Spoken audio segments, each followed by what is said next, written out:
This morning on The Dish, New Orleans chef Frank Brigsten. He's won plenty of prizes, including a prestigious James Beard Award. But his greatest honor may have been working for the legendary Paul Prudhomme, who not only gave him his first big chance in the restaurant biz, but even helped him start a place of his own. All right, let's see what we got on order. At the elbow of where the river bends is a shotgun cottage serving up New Orleans cuisine. Start your pork chop anytime. In the Creole tradition. Looking good. For 37 years, Frank Brigsten has delivered a cozy feel at the restaurant, which bears his name. You feel like you're in someone's home. Exactly. There's your duck. I like to describe it as creating a bubble around the table. We have the duck with the dirty rice. A place where generations have enjoyed his unique form of hospitality. We're gonna need more shrimp. You know, when I was looking for a restaurant, I was driving the real estate agent crazy. You know, I kept saying, no, no. What do you want? And I said, that stupid answer, I'll know it when I see it. I had one foot in the door and I knew this was my spot. Thank you, chef. He's been cooking up delights ever since, This delicious dish. which for most of his life have sustained him and his clientele.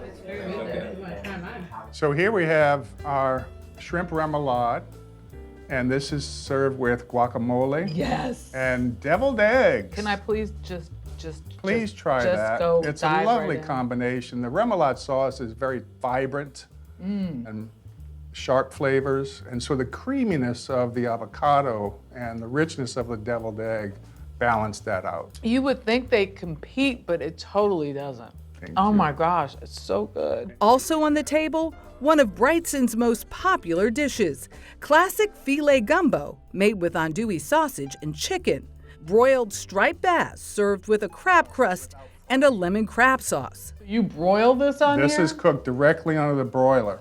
May I? Yes, please. Get that crispy corner, yeah. Oh, I love this duck.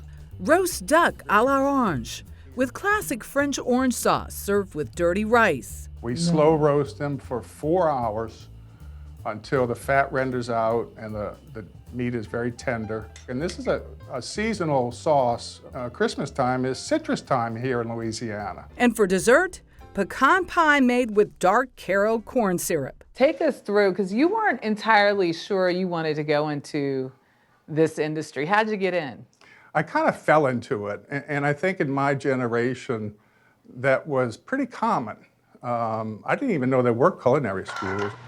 Whether at his first job at Blimpie's Here comes the gravy. or cooking on the line in a fast casual Italian kitchen, Brigsten always left an impression. LSU football Saturdays are the biggest days. So one game day, I was very busy, but I did 700 covers by myself. 700? 700. That earned him a promotion and the confidence after graduation to answer a newspaper one ad for one of the city's most iconic spots. So there was like 30 people in the patio at Commander's Palace waiting to get interviewed, and the executive chef was Chef Paul Prudhomme.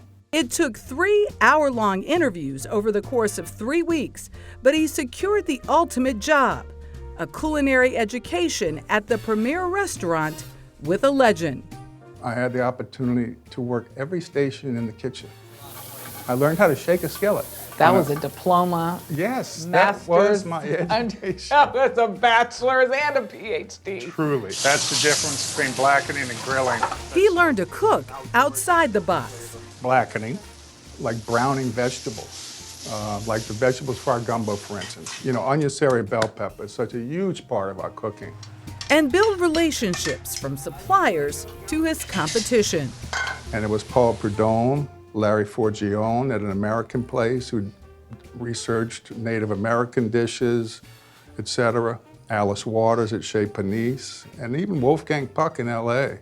And so those 4 chefs especially became the forefront of American food movement. And I was part of that. I was along for the ride, and it was marvelous. Not long after, Paul Prudhomme launched K. Paul's in the French Quarter, and after 7 years of working together, he set up Brigsten on his own.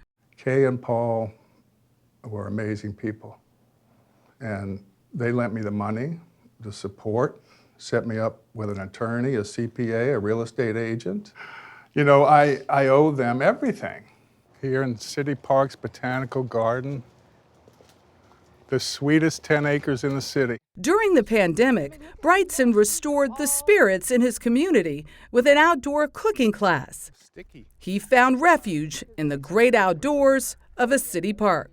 In 2021, as we were, inching out of the pandemic, I got together with Paul Soniat here, and we had the idea to host some cooking classes and let people gather again and share some joy again. Order 1 catfish, 1 Barbie, 1 scallop, a house, and a Caesar fish on side. It's all part of a grand continuum, the passing of a torch to ensure that future generations understand the significance of what New Orleans cuisine means, beyond just the enjoyment and taste on the tongue. What do you want to leave this next generation with? What lessons do you want to pass on? I am so fortunate to be able to do now what Paul did for me. And my mission is to give these people a chance. Everybody needs a chance. So I have the power in my little kitchen to give these young people an opportunity to learn and become who they want to be. And that's my joy. Such a sweet man, so earnest, and great story, a great storyteller. He has so many stories. And in fact, I rediscovered him through a podcast that Lord Matt Schechner put together. Just an amazing human being. And he brought to us some pecan pie. Pecan. Dig right in. Pecan pie. And this puppy right here is called the strong silent type. It's I like that. Brigsten's cocktail. Cheers, my dear. Happy holidays. Happy holidays. Happy Merry holidays. Christmas. Yeah. Happy Festivus. Festivus, Yes, yeah, the rest of Festivus us. is ringing all the way.